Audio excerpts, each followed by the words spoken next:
Assalamualaikum warahmatullahi wabarakatuh.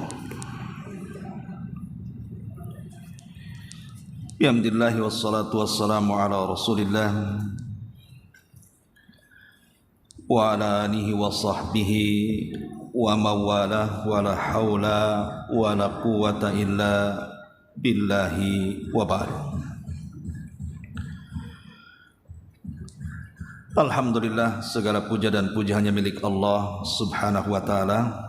Salawat dan juga salam kita hadiahkan kepada Rasul kita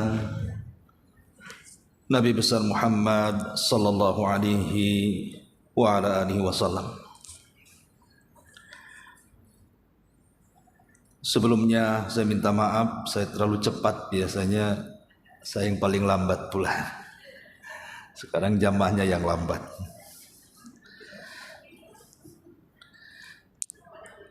Baik, kita akan lanjutkan kajian kita, masih membahas kitab 175 Jalan Menuju Surga. Dan kita masuk pada poin ke-27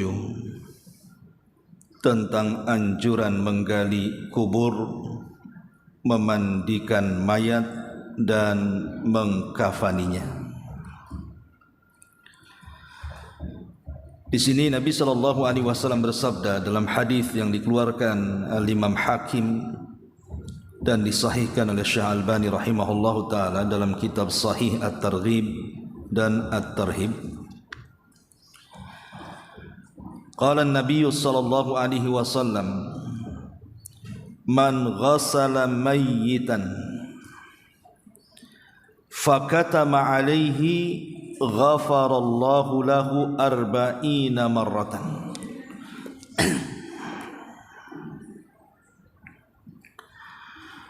Wa man kafana mayyitan kasahullahu min sundusin wa istabrakin fil jannati. Wa man hafara limayyitin qabran fa'ajnahu fihi ajrallahu lahu minal ajri ka ajri maskanin askanahu ila yaumil qiyamah. Barang siapa yang memandikan mayat dan dia berusaha untuk menyembunyikan aib-aib mayat tadi, niscaya Allah akan memberikan ampunan baginya sebanyak 40 kali. Dan barang siapa yang mengkafani mayat, niscaya di sorga Allah akan memakaikan padanya pakaian yang terbuat dari sutra tipis dan sutra tebal. Dan barang siapa yang menggali kuburan untuk si mayat dan ikut menguburkannya, niscaya Allah akan alirkan pahala padanya sampai hari kiamat, seperti pahala tempat tinggal yang diberikan kepadanya. Kata beliau pengarang, betapa bahagianya orang-orang yang memandikan mayat itu. Maksudnya mayat seorang muslim, kemudian mengkafaninya dan menguburkannya. Jika saja pahala orang yang meninggal, jika saja pahala orang yang menggali satu kubur begitu besar, karena Nabi SAW mengatakan dia akan mengalirkan pahala baginya sampai hari kiamat. Bagaimana hal pahala orang yang mewakafkan tanah kuburan yang digunakan untuk mengubur para hamba-hamba Allah? Sungguh tidak ada yang dapat menghitung pahalanya kecuali Allah. Bagaimana pulanya hal pahala orang-orang yang mewakafkan alat pemandian mayat atau berinfak dengan sejumlah uang untuk pembelian kain kafan yang digunakan menutupi mayat, tentu pahalanya juga lebih besar lagi. Oleh karena itu, ambillah pelajaran dan manfaat kesempatan-kesempatan tersebut, karena sungguh kalian memiliki banyak saudara seiman dan seagama, baik di belahan timur bumi ataupun baratnya, yang mati dan dia tidak memiliki harta untuk membeli kafan yang layak untuk dirinya. Baik, ma'asyiral muslimat yang dimuliakan Allah Subhanahu wa taala, sebelum saya jabarkan hadis ini, saya beri mukaddimah dulu. Allah Subhanahu wa taala berfirman di dalam Al-Quran, tepatnya surah Az-Zumar ayat 42. Allahu yatawaffal anfus hina mautiha wallati lam tamut fi manamiha fayumsikul lati qada 'alaiha al-maut wa yursilul ukhra ila ajalin musamman inna fi dzalika la ayatin liqaumin yatafakkarun. Ingatlah, Allah lah pemegang jiwa manusia. Jiwa-jiwa kita itu yang megang Allah Subhanahu wa taala. Dan kita tidak punya kuasa akan jiwa kita. Yang berkuasa atas jiwa kita itu Allah. Lah di sini Allah memegang setiap jiwa kita. Dialah yang berkuasa atas jiwa kita ketika saat kematiannya. Jadi kalau Allah takdirkan kematian kita datang, maka kita tidak akan sanggup menahan ruh untuk keluar dari badan. Itu kuasa Allah. Bahkan makhluk yang lainnya juga tidak bisa mencegahnya. Kemudian Allah mengatakan, dan dia pula yang memegang jiwa yang belum mati di waktu tidurnya. Jadi saat ibu tidur, itu ruh kita itu dikuasai oleh Allah Subhanahu wa taala. Kemudian Allah mengatakan, maka dia menahan jiwa yang telah ditetapkan kematiannya. Jadi kalau seandainya saat tidur kan ruh kita keluar. Lah kalau memang ditakdirkan itu hari kematiannya, maka ruh yang keluar saat tidur itu tidak mungkin dikembalikan ke dalam jasadnya.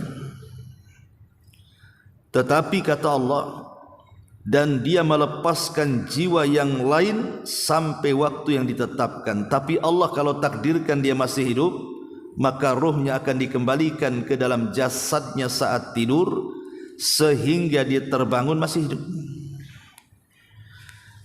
Makanya doa setelah tidur itu apa, Bu? Alhamdulillahilladzi ba'dama ahyana ba'dama amatana wa ilaihin nusyur. Segala puja dan puji hanya milik Allah yang telah menghidupkan kita setelah kematian kita. Artinya tidur itu dianggap mati oleh Allah. Makanya ada istilah candaan, kalau tidur susah bangun lelap, kau ini tidur kayak mati saja. Memang orang tidur itu mati sebenarnya karena ruhnya keluar.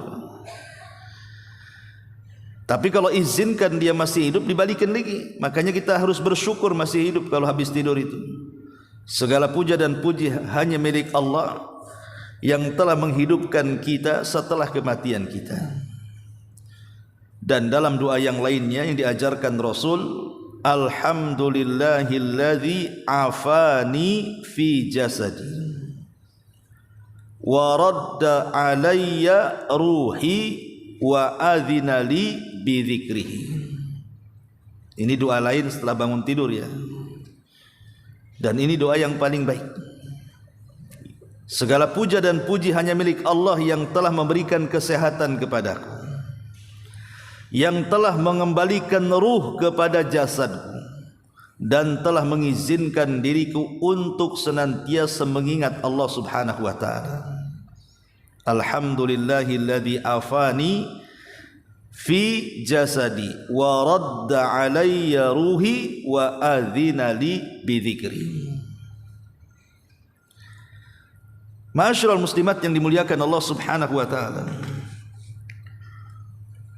Dari ayat ini kita tahu bahwa kematian itu sebuah kepastian. Tidak ada orang yang tidak mati, pasti dia mati. Lalu kenapa kemudian Allah Subhanahu wa taala takdirkan kita ini harus mengalami kematian? Begini Bu ya. Bagi seorang mukmin kematian itu nikmat terbesar setelah hidayah. Setelah hidayatul Islam, nikmat yang paling besar bagi seorang mukmin itu adalah kematian. Kok bisa nikmat atau kematian itu disebut nikmat? Bagi seorang muslim tentunya, bagi seorang mukmin.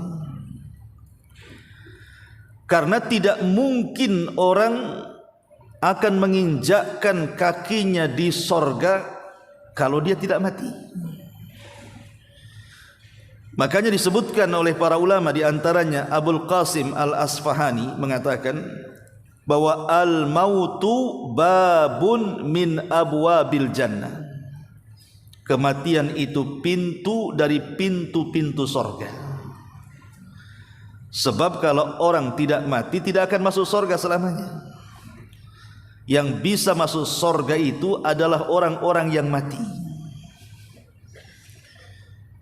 Makanya kematian bagi seorang mukmin itu tidak menakutkan, walaupun pada dasarnya kematian itu membuat orang lari darinya. Maksudnya bagi orang-orang yang berfikir dengan jernihnya, bagi seorang mukmin kematian itu bukan hal yang menakutkan. Karena itu pula yang menjadikan kita masuk surga.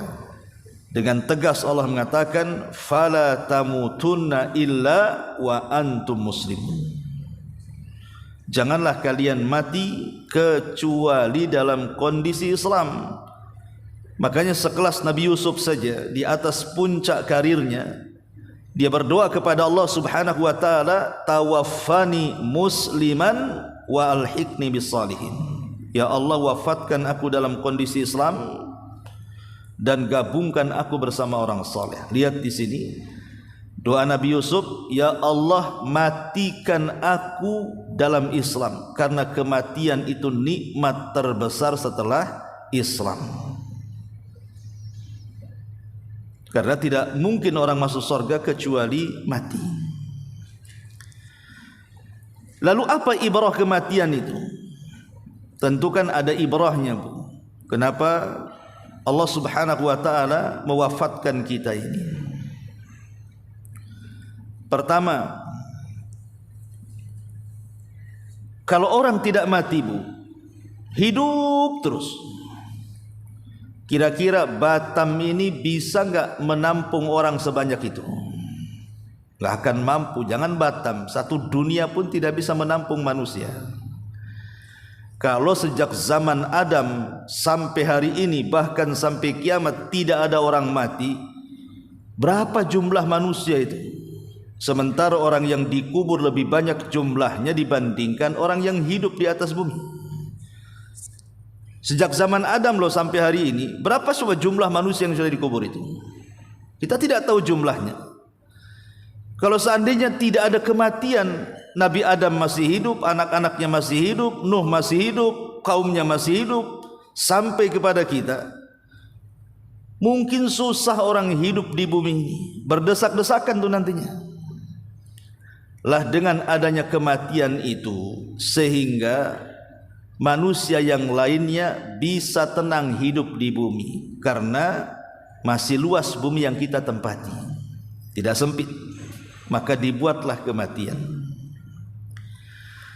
Yang kedua, kenapa Allah Subhanahu wa taala mematikan kita? Allah ingin mematikan kita ini sebagai bentuk ibtila, ujian. Makanya Allah mengatakan, alladzi khalaqal mauta wal hayata liyabluwakum ayyukum ahsanu amala. Dialah yang menciptakan kehidupan, dialah yang menciptakan kematian. Untuk apa? Kata Allah Subhanahu wa taala, liyabluwakum, untuk menguji kalian. Siapa di antara kalian itu yang baik amalannya, bukan yang banyak amalannya ya, yang baik amalannya. Karena banyak amal itu belum tentu baik. Bisa saja riya, bisa saja sum'ah, bisa saja menyelisih sunnah, dan begitu seterusnya. Kalau seandainya orang tidak mati, bagaimana kemudian Allah akan menilai? Orang ini layak masuk surga, orang ini layak masuk neraka. Dan tidak ada gunanya juga surga neraka jadinya kalau orang tidak mati.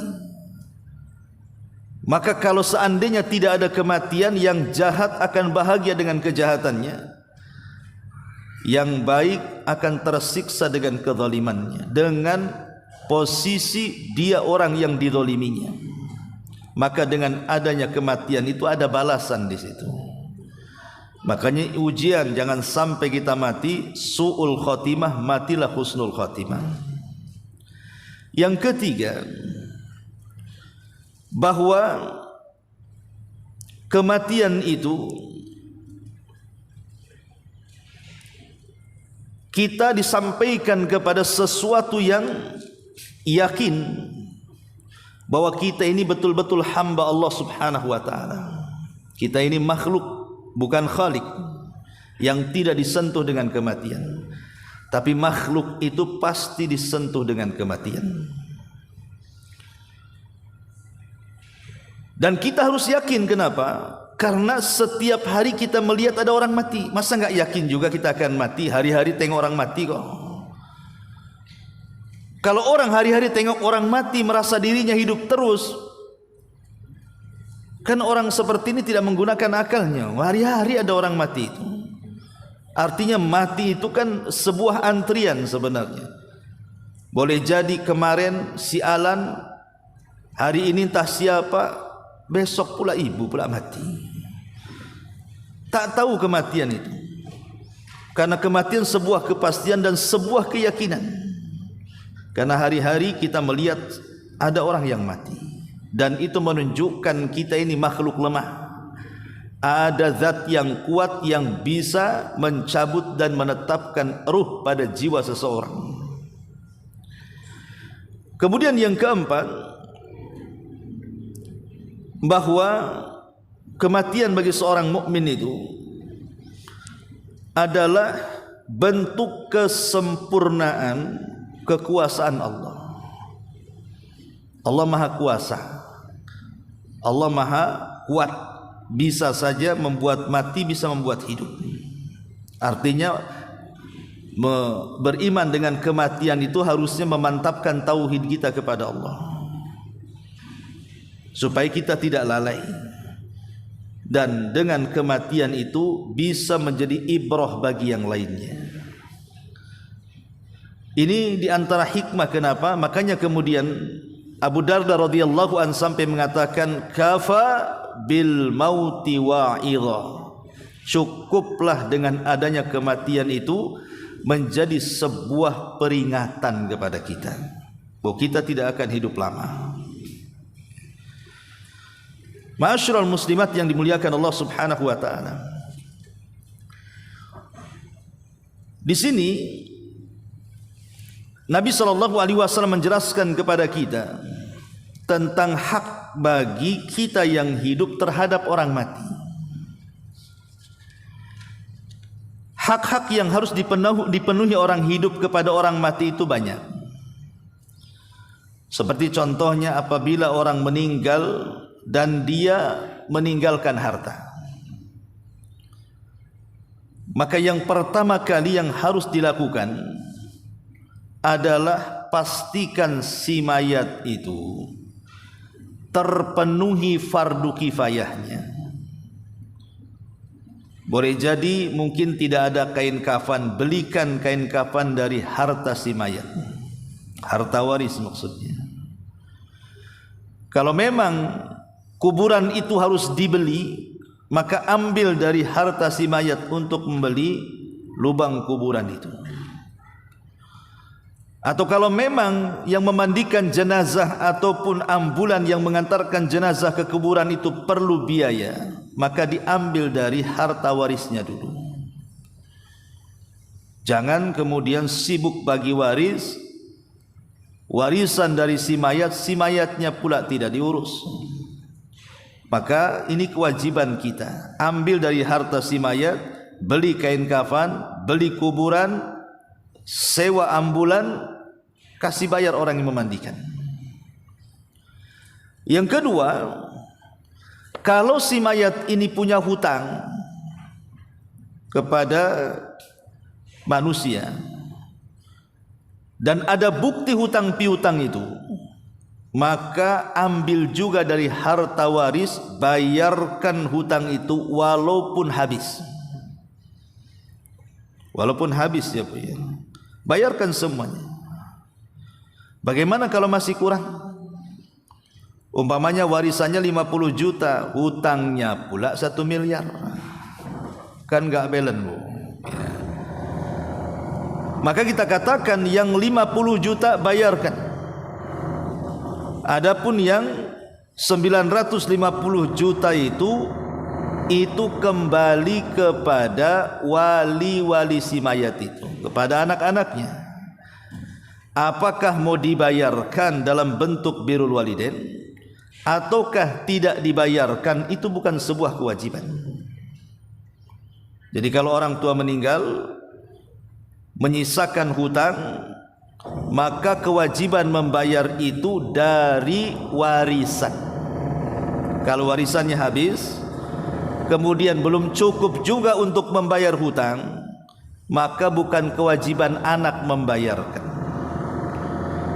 Kalaupun anak mau membayarkan, itu hanya sekedar mimbabit tabarru, hanya berbuat baik anak kepada orang tua yang sudah meninggal.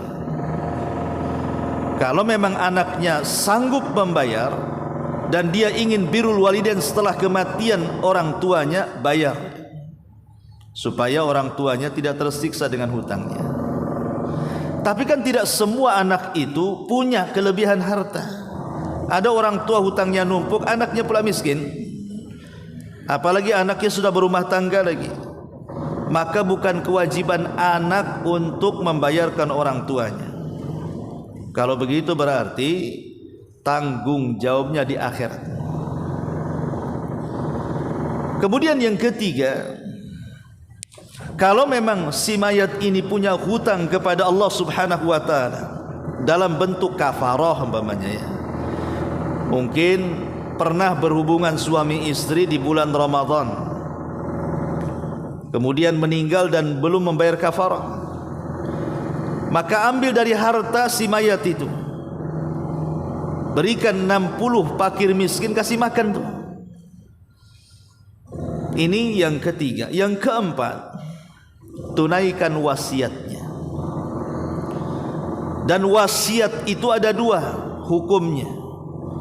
Ada wasiat yang wajib dilaksanakan, ada wasiat yang sunnah saja dilaksanakan.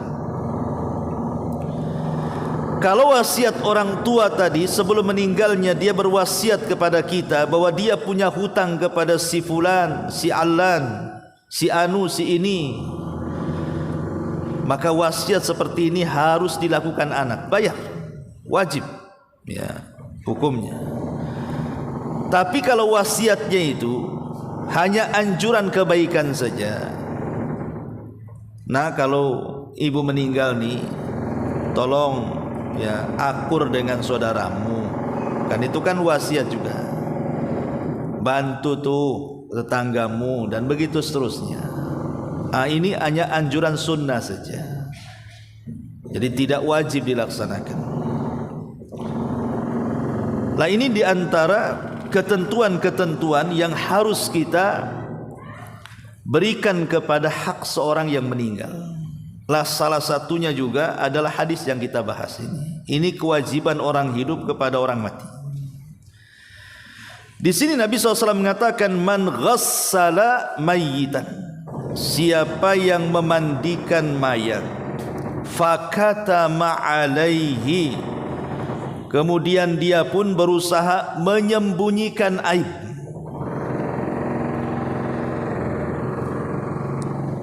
Bu, ada 5 perkara yang ibu tidak boleh bercerita kepada siapapun, walaupun kepada suami.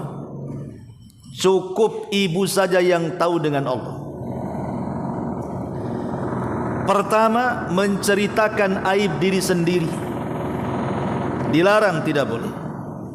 Kalau ibu punya aib di masa lalu, kemudian ibu sudah hijrah dan tobat, jangan diceritakan aib ibu. Cukup ibu saja yang tahu dengan Allah, kan ibu sudah tobat. Kenapa demikian? Karena ada hadis yang mengatakan, di mana nanti pada hari kiamat, kata Nabi SAW, nanti pada hari kiamat itu akan didatangkan manusia, di mana manusia itu membawa pahala sebesar gunung Tihama, sebesar gunung Tihama. Tetapi pahala sebesar itu dihancurkan oleh Allah Subhanahu wa taala karena maksiat yang tidak terang-terangan. Artinya setiap kita itu kan pasti punya maksiat yang tidak ada yang tahu kan, rahasia. Lah maksiat rahasia ini bahaya dalam hadis ini, karena bisa menghancurkan banyak amal. Apalagi hari ini maksiat sembunyi-sembunyi itu lebih mudah dilakukan dibandingkan zaman dulu. Dengan adanya alat komunikasi itu hari-hari kita bermaksiat kan. Lah kalau seandainya kita ini pernah melakukan seperti itu, punya rahasia dari dosa-dosa yang pernah kita lakukan, maka Nabi SAW mengatakan, jangan pernah menceritakan aib kita kepada orang. Karena kata Rasul, ada orang-orang yang berbuat dosa di malam hari, Allah sudah tutup aibnya. Tiba-tiba di pagi hari dia ceritakan pula aibnya dengan bangga. Ini tidak boleh. Umpamanya ada ibu di pasar gitu ya, ketemu mantan pacar. Kemudian teringatlah masa dulu itu, cerita sama kawannya, tak nyangka aku ketemu dengan si dia di pasar itu. Padahal dulu aku sangat cinta dengan dia, aku pernah pacaran dengan dia. Itu kan maksiat tuh, ngapain diceritakan ya. Itu masa lalu, apalagi diceritakan sama suaminya, makin lagi ya. Makanya kan ada seorang syekh ditanya tentang seorang istri yang bertanya kepada syekh tentang masa lalunya. Masa lalunya wanita ini seorang wanita pelacur, tapi sudah bertobat. Dan kalau sudah bertobat, bukan pelacur lagi, sudah jadi wanita baik-baik. Jangan kemudian menghina wanita yang dulunya pernah kelam kehidupannya, kemudian hijrah, kita sangkut pautkan lagi dengan kehidupan lamanya. Tidak boleh, Bu. Karena kalau sudah bertobat itu sudah bersih. Lah jadi wanita ini, karena dia mendapatkan nikmat, mendapatkan suami yang saleh, jadi selama ini dia tutup-tutupi bahwa dia pernah melakukan zina. Dia tidak perawan lagi sebenarnya waktu dia menikah dengan suaminya. Dan itu yang kepikiran dalam hidupnya. Ingin diceritakan berat karena takut suaminya marah, tidak diceritakan menjadi beban bagi dia karena dia sudah menipu suaminya. Jadi dia bertanya kepada Syekh, apakah saya harus jujur menceritakan masa lalu saya? Dan saya yakin mudah-mudahan suami saya menerima saya. Maka Syekh mengatakan, jangan ceritakan, jangan menceritakan, karena sekarang sudah taubat masalahnya. Akhirnya kemudian dia tidak mematuhi fatwa dari ulama ini. Diceritakan pula sama suaminya karena merasa beban hidupnya berat gitu, karena ada perasaan membohongi suaminya. Pas suaminya tahu, marahlah suaminya. Akhirnya diceraikannya. Kan jadi madarat tuh. Maunya jujur jadi berantakan kan. Jadi kalau kita punya dosa dengan Allah, cukuplah kita yang tahu. Jangan ceritakan walaupun sama suami sendiri. Ini yang pertama. Yang kedua, menceritakan aib orang juga. Tidak boleh menceritakan aib orang, walaupun kepada orang terdekat kita. Umpamanya ibu nguping nih lagi di rumah, nguping pula tetangga ribut. Suami lagi kerja, mana tahu. Tiba-tiba kemudian dalam keributan tetangga itu, ibu dengar kenapa mereka sampai ribut. Oh, rupanya suaminya selingkuh atau istrinya selingkuh, makanya ribut. Ibu tahu karena dengar. Lah ketika ibu dengar, Bu, cukup ibu saja yang tahu. Jangan pula kemudian sorenya suami datang dari kerja, ibu pula mengatakan, "Bang, sini, ada apa? Sudah tahu enggak? Tahu apa?" katanya. "Pokoknya seru deh," katanya. Diceritakan pula kan itu. Berdosa pun tidak boleh. Itu namanya ghibah tuh. Walaupun sama suami, cukup ibu yang tahu saja. Kalau seandainya kemudian ada yang menceritakan tetangganya yang lainnya kepada suami, ibu sangkalah itu pertengkaran biasalah suami istri. Jangan disebut aibnya. Itu saja. Karena Nabi SAW yang mengatakan, "Man satara musliman satarahullahu yaumal qiyamah." Siapa yang menutup aibnya seorang muslim, Allah akan tutup tuh aibnya pada hari kiamat. Ini yang kedua. Yang ketiga, jangan menceritakan urusan ranjang. Tidak boleh. Jangan pernah menceritakan urusan ranjang. Karena Nabi SAW mengatakan, seburuk-buruk manusia di hadapan Allah adalah seorang suami atau istri menceritakan kehidupan privasinya, kehidupan ranjangnya kepada orang lain. Cukup ibu saja yang tahu atau cukup suami saja yang tahu. Jangan diceritakan kepada orang. Jangan pula kemudian ngomong sama kawannya, "Ada informasi obat kuat enggak?" katanya. "Kuat apa?" "Loh, suami saya loyo." Ini kan enggak boleh, Bu, kayak gini. Masa menceritakan suaminya loyo kepada kawannya? Lain kalau ibu ke dokter, memang cari solusi kan. Harus diceritakan ke dokter. Kalau enggak diceritakan, ibu datang ke rumah sakit, duduk kayak segini, diem aja. Kata dokter, "Ada apa, Bu?" Ibu diem. "Enggak, Bu, dok, enggak boleh ceritakan ini aib." Mana bisa dokter tahu masalahnya? Ya kalau dokter yang diceritakan biar tahu masalahnya kan, Bu. Khusus dokter boleh lah kan, karena cari solusi. Tapi kalau kepada si besti itu, ya apa? Kemudian diceritakan apa urusannya? Jangan dia tahu. Ya. Jadi ini yang harus dipahami, urusan ranjang itu jangan diceritakan. Kemudian yang keempat, jangan menceritakan titipan amanah orang. Orang nitip amanah sama ibu, boleh enggak saya curhat dengan ibu? Boleh ya. Tapi jangan ceritakan sama orang ya. Nah, itu kan amanah tuh ya. Kalau dia sudah ngomong begitu, jangan ceritakan sama orang. Atau kita sudah tahu gelagatnya nih, umpamanya dia nengok ke kiri kanan, ada orang enggak? Nampak dia takut ketahuan. Kalau mau ngomong sama ibu, berarti ada amanah di situ tuh. Apalagi jelas-jelas dia ngomong, "Jangan ceritakan sama orang ya." Kata ibu, "Iya." Makanya, Bu, saya anjurkan begini, Bu, kalau ada orang yang mau bercerita aibnya, ya, sebaiknya ibu hindar. Jangan dengar. Kalau ada orang yang datang, kawan, mau dekat, mau jauh, "Ada waktu enggak ya? Ada mau ceritakan, kayaknya saya kalut." Ibu tanya dulu, "Ini masalah aib atau bukan?" Kalau masalah aib, saya enggak mau dengar. Tapi kalau dia maksa umpamanya kan, maka ibu katakan, "Kalau kamu percaya dengan saya tidak menyebarkan aibmu, ya silahkan. Kalau tidak percaya jangan." Karena kadang-kadang saya ini juga manusia, sudah rapi-rapi ditutupi, kecerita pula sama orang kan. Jadi harus ada perjanjian dulu. Jadi kalau suatu ketika kita ini tidak mampu melaksanakan amanah, diceritakan, kan kita sudah ada kesepakatan dengan yang bercerita. Ya. Jangan langsung, "Ayo aja, nggak apa-apa, ceritakan semuanya dari A sampai Z."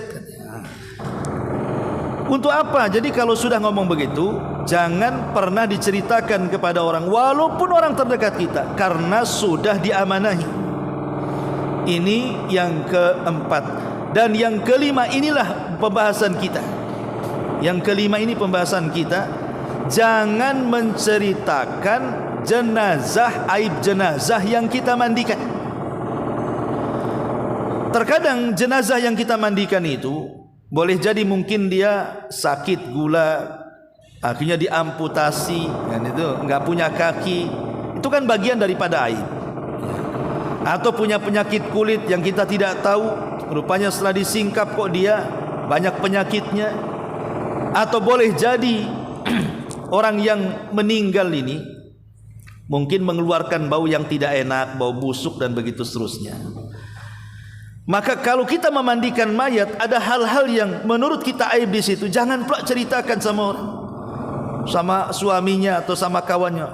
Aduh, kemarin saya mandikan itu Ummu Fulan yang meninggal itu bau kali katanya. Ya. Mungkin dosanya banyak itu. Oh, langsung ke situ aja tuh larinya itu. Lah ini nggak ada urusan bau dengan tidak bau kan begitu Bu ya? Karena bisa saja mungkin karena lama tidak dimandikan kan mengeluarkan aroma yang tidak bau juga kan gitu. Makanya kenapa Rasul mengatakan segerakan pemandian jenazah itu supaya tidak bau, supaya cepat dikasih kapur barus, akhirnya terjagalah itu si mayat itu. Jangan dibiarkan hanya karena nunggu anaknya pulang dari Jawa, dari Medan, dari Padang, dari Flores, nunggulah nanti katanya. Dia datang 2 hari lagi. Apa enggak busuk kan itu bangkai? Jadi ada faktor-faktor yang lainnya. Intinya aib apapun yang dilihat, maka jangan diceritakan. Dari sini pelajaran Bu, kalau ada keluarga kita yang meninggal, jangan semua orang memandikan. Ya, kita sebagai keluarga pilih-pilihlah mana yang bisa menutup aibnya, mana yang tidak bisa. Mana yang banyak diamnya, mana yang banyak embernya. Ya. Jadi harus dipilih. Makanya kadang-kadang seseorang itu karena takut aibnya kebongkar, dia berwasiat kan, yang memandikan saya si Ummu Fulan lah, saya tidak mau yang lain, karena tahu si Ummu Fulan ini dia bisa menjaga amanahnya. Ibu berwasiat saja kepada keluarga, kalau saya mati kalian jangan mandikan saya ingin mandikan ustazahnya si Anu. Nah gitu ya, supaya aib kita tidak terbongkar di situ. Tetapi bagi orang yang memandikan, kalau sampai dia mampu menutup aibnya, inilah balasannya. Kata Nabi SAW, man ghasala mayyitan fakatama alaihi ghafarallahu lahu arba'ina marratan.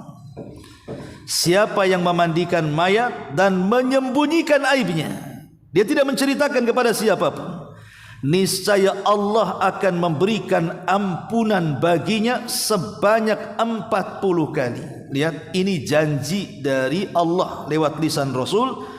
Allah akan ampuni 40 kali. 1 kali saja mendapatkan ampunan dari Allah itu sudah cukup itu. 40 kali lagi Allah kasih ampun kita. Menunjukkan apa? Kasih sayang Allah kepada kita. Dan itu hadiah bagi orang-orang yang memandikan mayat. Masalahnya Bu, saya pernah memandikan mayat di Batam, inilah nggak disebutkan tempatnya. Jadi pas saya datang, rupanya di situ kata keluarga, karena mereka orang awam gitu ya, dan yang tahu saya ustadz itu hanya 1-2 orang di situ. Rupanya keluarga yang lain itu sudah bayar mudin untuk memandikan jenazah katanya. Ya.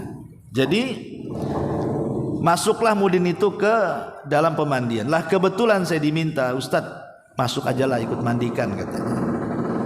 Jadi saya ikut masuk, tapi kan saya jaga perasaan keluarga yang banyak yang telah memilih Pak Mudin itu memandikan. Jadi saya hanya ikut bantu-bantu ngangkat air saja, menghormati dia. Kemudian saya perhatikan saja cara memandikannya itu. Subhanallah, kayak memandikan keset itu. Gosok, pokoknya banjur sana masukkan. Wah itu kalau orangnya hidup, masukkan air ke mulut apa nggak kebesekan tuh. pokoknya ngeri lah kayak gitu. Jadi kesimpulan saya ini, kenapa orang seperti ini disuruh mandikan jenazah?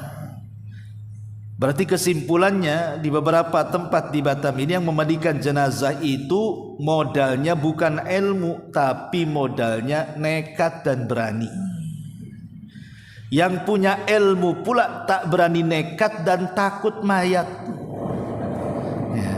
Harusnya digabungkan, plus berani dan nekat. Yang kedua harus punya pengetahuan tuh. Makanya penting belajar fardu kifayah itu. Ya, sekali-kali ibu buatlah praktek fardu kifayah. Nanti praktekkan, ya nggak apa-apa, nanti saya praktekkan, ibu siapkan aja kafan ya kan. Minimalnya kita semua yang tahulah. Jadi kalau ada keluarga kita yang meninggal, nggak usah sibuk ngubungi ustazah sana ustazah sini, ustaz sana ustaz sini. Ibu saja mandikan. Kan keluarga ibu itu lebih berhak karena bisa menjaga amanah tadi. Ya, ini terjadi, saya saksikan sendiri di Batam ini. Sampai saya geleng-geleng kepala, duh, seandainya ini orang mati ini hidup, apa nggak ditampar yang mandikannya itu? Karena begini ibu, seorang mukmin ini dia terhormat baik ketika hidup ataupun ketika mati.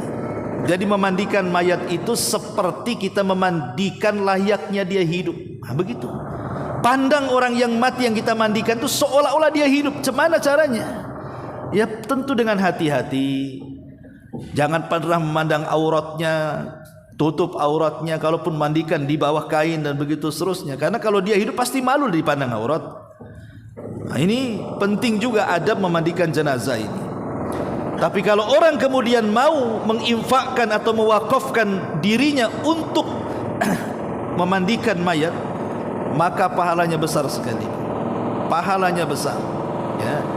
Man ghassala mayyitan fakatama alaihi ghafarallahu lahu arba'ina marratan. Kemudian kata Nabi SAW, wa man kafana mayyitan, barang siapa yang mengkafani orang yang sudah meninggal, kasahullahu min sundusin wa istabrakin minal jannah, maka Allah akan berikan pakaian kelak di sorga dari bahan sutra tipis dan juga tebal. Dan ini menunjukkan apa? Menunjukkan orang yang mengkafani mayat itu dijamin sorga, karena akan diberikan pakaian sorga. Berarti ada jaminan masuk sorga di situ tuh. Di situ syahidnya. Makanya bu, penting ibu belajar fardu kifayah. Syukur-syukur umpamanya bu, ibu yang punya uang, ya, belilah kain untuk mengkafani. Beli satu gulung di rumah. Jadi kalau ada tetangga meninggal, wakafkan saja punya kita. Ya. Kalau yang mengkafani saja akan diberikan pakaian itu, macam mana yang mewakafkan itu kain kafannya itu? Jadi perlulah, ya. Tapi ibu harus paham ya. Saya pengalaman karena banyak kali mengkafani orang yang meninggal itu. Kalau beli kain kafan, jangan bilang kain kafan. Karena rata-rata kalau bilang kain kafan itu kainnya tipis, kemudian tidak lebar. Kalau kena kepada orang kurus dibungkus enak, sekali kena pula orang gemuk, apa enggak susah kafani. Kadang-kadang kalau dia tidak bersih menghanduki si mayat itu, masih ada genangan air kemudian menyerap di kain kafan, karena tipisnya akhirnya nampaklah kulit dia jadinya. Sementara di balik kain kafan itu tidak boleh ada pakaian yang lain, kan nampak jadi auratnya. Maka saya sarankan bu, kalau beli kain kafan itu bilang aja beli kain putih. Nah, nanti cari yang lebarnya itu 2,5 meter gitu ya. Kalau ada itu kain yang besar itu ya.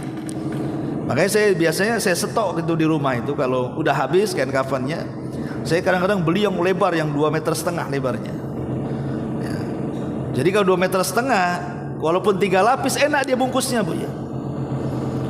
Jadi kalau ibu ingin mendapatkan pahala seperti ini, kan tidak mungkin kalau seandainya tetangga yang laki-laki yang meninggal, ibu yang memandikan atau mengkafani, pasti laki-laki kan.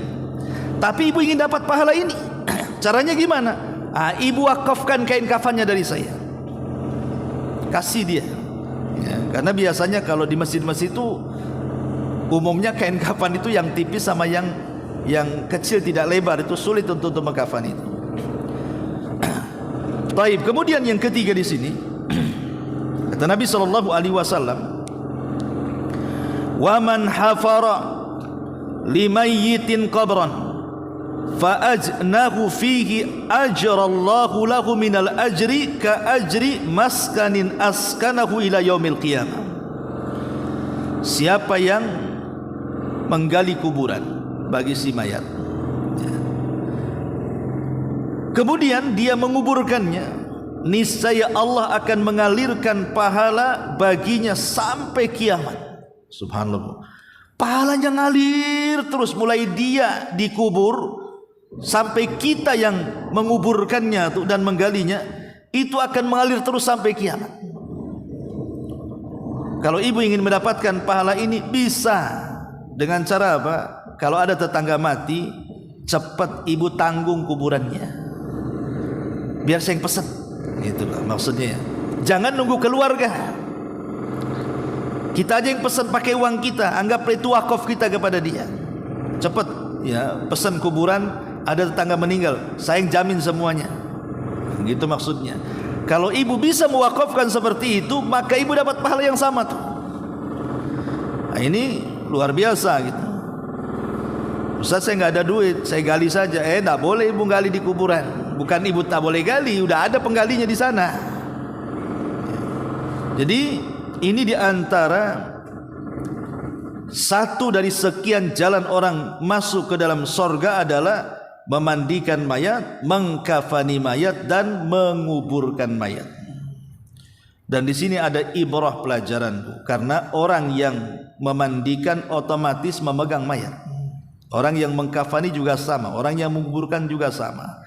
Disitulah ada pelajaran besar bahwa kita nanti yang akan dimandikan, yang akan dikafankan, yang akan dikuburkan. Harusnya itu pelajaran kita. Iya, memang hari ini aku yang mengkafankan dia, boleh jadi besok pula aku yang dikafankan. Iya, sekarang aku yang memandikan dia, boleh jadi besok aku yang dimandikan. Atau hari ini aku menguburkan dia, besok pula aku yang dikuburkan. Jadi semua yang berkenaan dengan fardu kifayah ini, maka itu harus mengingatkan kepada satu hadis Nabi sallallahu alaihi wasallam, "Aktsiru dzikra hadzimil ladzatil mautu." Perbanyak oleh kalian ingat akan sesuatu yang menghancurkan kenikmatan. Apa itu? Kematian.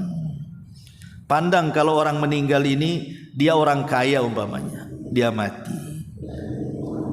Apakah kekayaannya ikut dia? Tidak juga. Karena kalau orang sudah mati, yang pertama kali meninggalkan orang mati itu adalah kekayaannya.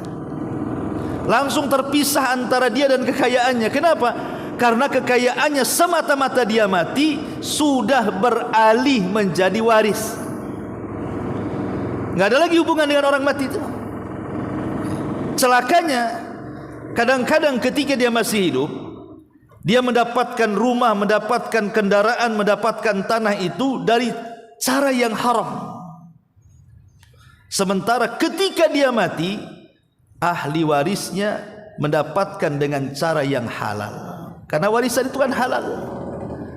Sekarang nih ahli waris mendapatkan dengan cara halal, dia bisa menikmati tanpa dosa. Sementara yang punya harta, ada di situ harta dia dari hasil mencuri, hasil korupsi, hasil mengambil hak, hasil membohongi dan begitu seterusnya. Dia sekarang sudah tidak bawa harta, dia sedang dihisab. Sementara ahli warisnya enak-enak saja dengan kekayaan yang halal yang diwariskan kepadanya. Kan rugi jadinya ya. Kita yang cari, kita yang diazab, ahli waris yang dapat, enak pula dia dengan kekayaannya karena hukumnya halal masalahnya. Makanya dari situlah sebelum kematian atau setelah kematian, hal yang paling disesalkan orang mati itu kalau dia hidup lagi pasti ingin sedekah. Makanya Allah mengatakan dalam Al-Quranul Karim, kalau seandainya si mayat itu ingin kembali ke dunia, maka dia katakan fa'asaddaq, pertama kali dia akan sedekahkan tuh hartanya. daripada harta itu menjadi beban bagi hidup dia setelah kematiannya, kan gitu. Ma'asyiral muslimat yang dimuliakan Allah Azza wa Jalla. Kemudian yang kedua, yang meninggalkan dia setelah kematian siapa? Keluarga. Karena keluarga itu mengantarkan sampai kuburan saja, tidak mungkin juga ikut ke dalam kuburan. Itu pun hanya beberapa jam. Boleh jadi tidak sampai hitungan menit karena keburu hujan. Habis menguburkan hujan gede, pulang semuanya. Cuman sebentar aja kan. Jadi keluarga itu akan meninggalkan dia, bahkan si mayat itu sampai mendengar suara terompahnya ketika keluarga mengantarkan ke kuburan itu, kemudian meninggalkan dia, itu masih terdengar suara sandalnya sayup-sayup sampai les hilang. Dan ingat, kesedihan keluarga saat ditinggal mati orang yang dicintainya itu kesedihan yang sesaat. Apa ada kalau seandainya istri ditinggal mati suami kemudian nangisnya seumur hidup? Enggak, Bu. 3 hari saja sudah melirik tuh ke yang lainnya tuh. Apalagi memang dari dulu didoakan kapan mati kan. Mati betul, alhamdulillah, malah kan kan ada tuh ya kayak gitu ya. Karena apalagi ahli waris dah kan. Wow, saya masya Allah kadang-kadang aneh. Saya pernah dipanggil 2 kali. Pertama dipanggil saat kematian orang tuanya, saya dipanggil. Jadi saya disuruh urus jenazahnya. Ya saya uruslah, mandikan, kapan sampai dikuburkan. Saya lihat kesedihannya dari raut wajah mereka luar biasa, sedih banget. Sampai menceritakan kebaikan orang tuanya, pokoknya sayang kenapa dia sampai meninggal. Selang 1 minggu saya ditelepon lagi, Bu. Bisa nggak Ustaz datang apa? Kami ribut harta waris kata. Pemilik hartanya sedih semuanya, seolah-olah tidak peduli dengan hartanya itu. Makanya saya katakan sedihnya itu sehari, 2 hari, 3 hari aja paling lama tuh. Sudah seminggu itu udah nggak sedih lagi. Yang ada mana berangkas, mana notaris kan itu. Sudah nggak ingat lagi. Makanya disitulah apa yang disebut para ulama bahwa hakikat harta itu at-tajmi'u wat-tafriq. Capek kita ngumpul-ngumpulkan, ujung-ujungnya ditinggalkan. Jadi ahli warisnya ya. Ma'asyiral muslimat yang dimuliakan Allah Subhanahu wa taala. Kemudian kita masuk pada bab ke-28 karena ini masih ada sangkut paut dengan orang meninggal. Keutamaan mensalati jenazah dan mengantarkannya ke pemakaman. Nabi SAW bersabda, "Man shalla ala janazatin wa lam yatba'ha falahu qiratun fa in tabi'aha falahu qiratani qila wa mal qiratani qala asgharuhuma mithlu uhudin." Barang siapa yang mensalati jenazah, laki-laki atau perempuan. Jadi salat jenazah itu perempuan pun disyariatkan, bukan laki-laki saja. Maka beruntung, Bu, kalau ibu takdirkan bisa umroh. Itu 5 waktu pasti ada salat jenazah. Ya kan, Bu, ibu yang pernah umroh, mau di Madinah, mau di Mekah, habis salat wajib itu mesti ada orang mati dan mesti salat jenazah. Coba 5 kali dalam sehari itu mensalat jenazahkan orang meninggal di Mekah dan di Madinah, dan pahalanya beda tentunya. Karena solat di sana di Mekah khususnya, ibu melaksanakan solat jenazah 1 kali, maka ibarat mensalatkan jenazah di Batam ini 100.000 kali jenazah. Makanya rugi kalau sudah umrohnya cuma 10 hari, malas-malas pula salat jenazah, kan rugi itu ya. Jadi jangan kalau habis sholat wajib, Bu, jangan langsung pulang ke hotel, enggak. Biarkan dulu, nanti biasanya berapa menit setelahnya imam nyuruh sholat jenazah, sholat jenazah.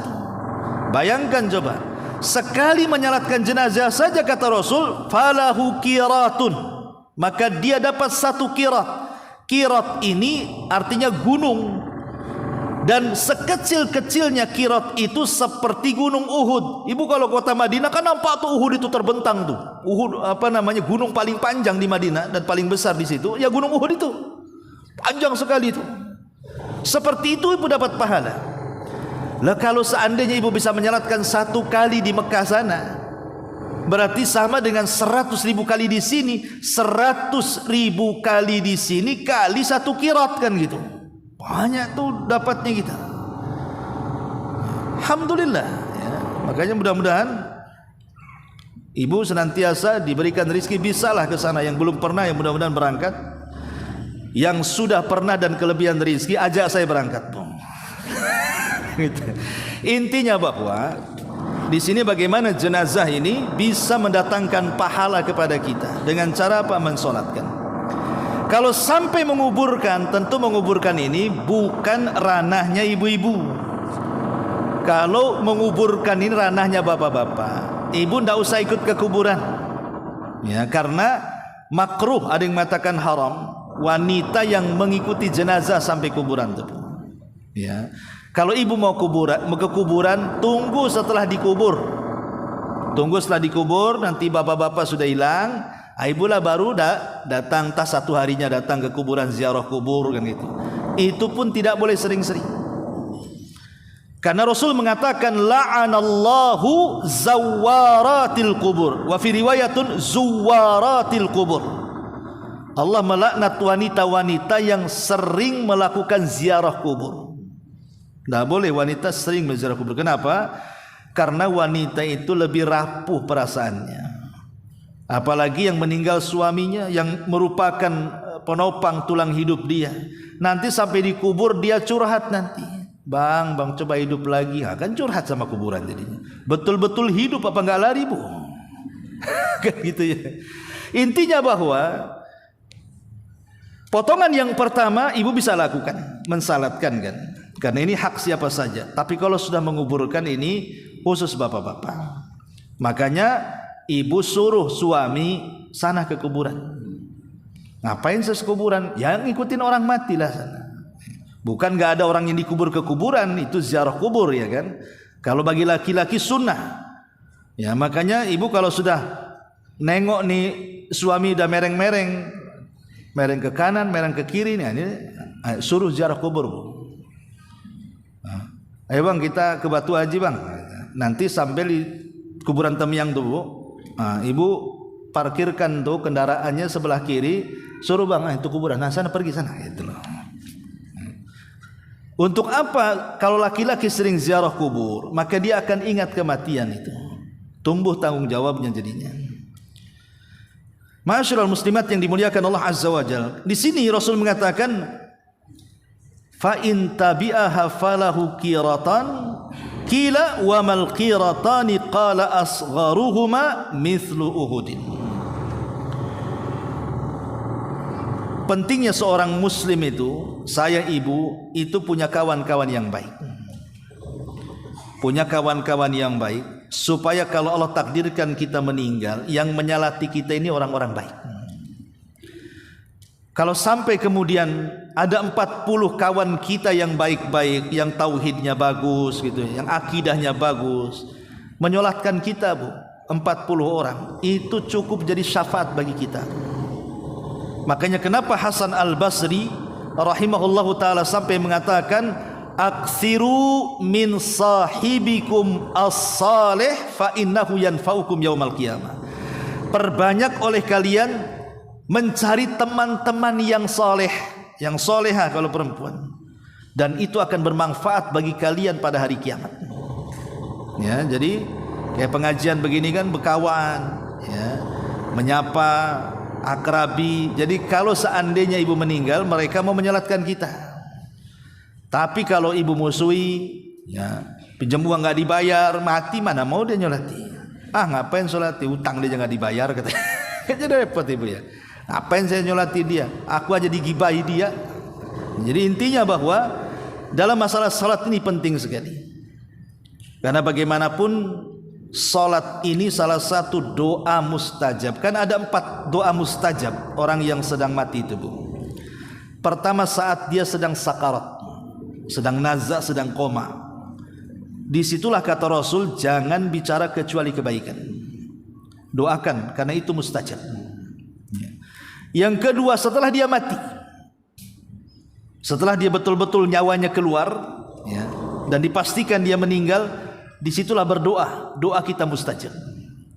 Yang ketiga, ketika sholat, ya, karena kan sholat jenazah itu kan 4 takbir. Takbir pertama baca Fatihah, takbir kedua baca sholawat Ibrahimiyah, takbir ketiga inilah tempat doa setelah takbir ketiga. Berdoalah minimalnya doa 3. Kalau kita tidak hafal, kan ada doa warid dari Nabi SAW kan. Nah, tapi kan tidak semua orang hafal karena panjang. Nah, maka ibu boleh berdoa kepada si mayat itu dengan 3 doa. Pertama, mintakan ampun akan dosanya. Yang kedua, mintakan rahmat akan orangnya, ya Allah rahmati dia. Yang ketiga, mintakan mudahkan hisabnya. Ya. Baru yang terakhir, ya ketika setelah dikuburkan, ibu ziarah kubur, disitulah doa mustajabnya. Lah salah satunya doa mustajab itu saat sholat tuh. Maka saat sholat itu pada takbir yang ketiga, khususlah dalam berdoa. Syukur-syukur ibu hafal itu doa-doa warid itu. Ya karena memang jarang ada orang meninggal, kadang-kadang sudah hafal lupa lagi kan. Makanya kalau dengar pagi kalau ada pengumuman innalillahi, ibu langsung hafalkan tuh doanya. Ya mudah-mudahan hafal sampai sholat gitu ya. Ini yang berkaitan dengan jenazah juga. Yang terakhir yang urutan 29 karena ada kaitannya juga. Di sini Nabi SAW mengatakan keutamaan memperbanyak jumlah orang yang mensalati jenazah dari kalangan ahli tauhid. Ma min rajulin muslimin yamutu fayaqumu ala janazatihi arba'una rajulan la yusyrikuna billahi syai'an illa syafa'ahumullahu fihi.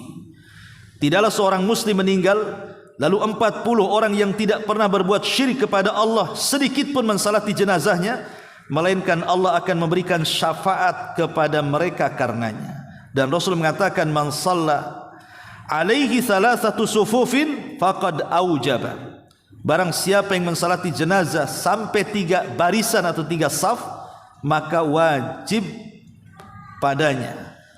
Yang dimaksud wajib padanya adalah wajib padanya mendapatkan sorga dengan rahmat Allah sebagai janji dan keutamaan dari Allah Subhanahu wa ta'ala. Nah ini juga keutamaan orang yang mensalati jenazah. Makanya tadi saya katakan carilah teman sebanyak-banyaknya, tentunya yang seakidah, yang bagus tauhidnya. Dan ibu berpesanlah kepada kawan-kawan, tolonglah nanti kalau saya meninggal salatkan ya ya. Emang kapan meninggalnya? Itu nggak enak tuh pertanyaannya tuh. Tanya gitu. Enggak, kalau meninggal kok ditanya kapan meninggalnya. Ya, tolong ya salatkan saya gitu. Nanti ketemu kawan yang lain gitu juga. Jadi kepikiran dia, iya dulu waktu masih hidup dia pernah ngomong nggak enak juga saya ingin salatkan. Karena jadi gitu kan, Bu. Ya. Tapi kalau pertanyaan tadi nggak usah dijawab. Emang kapan meninggal? Nggak usah dijawab, Bu. Ya. Kalau dijawab mungkin besok, nanti meninggal betulan. Artinya di sini bahwa perlunya kita punya teman-teman yang baik dan minta kepada Allah Azza wa Jalla meninggal di hari-hari terbaik. Pamannya minta kepada Allah meninggal di hari Jumat gitu ya, atau di bulan Ramadan, minta ya di waktu-waktu yang berkah gitu ya. Ataupun minta kepada Allah meninggal di tempat-tempat berkah seperti ketika umroh di Mekah gitu ya. Minta nggak masalah. Atau minta kepada Allah agar kita ini meninggal dalam kondisi terbaik. Dalam kondisi terbaik. Pamannya minta, ya Allah kalau saya harus meninggal tolonglah meninggal waktu sujud, waktu puasa, waktu baca Quran. Nah, begitu. Karena di antara tanda-tanda husnul khotimah ini kalau seandainya Allah takdirkan kita meninggal di waktu yang baik, di tempat yang baik dan dalam keadaan terbaik. Ini di antara keterangan 3 poin dari 175 jam di surga. Ya Bu, karena rame ini drok-drok ini kan saya agak terganggu juga jadi nggak bisa terlampau lama. Tapi kalau ada yang bertanya silakan.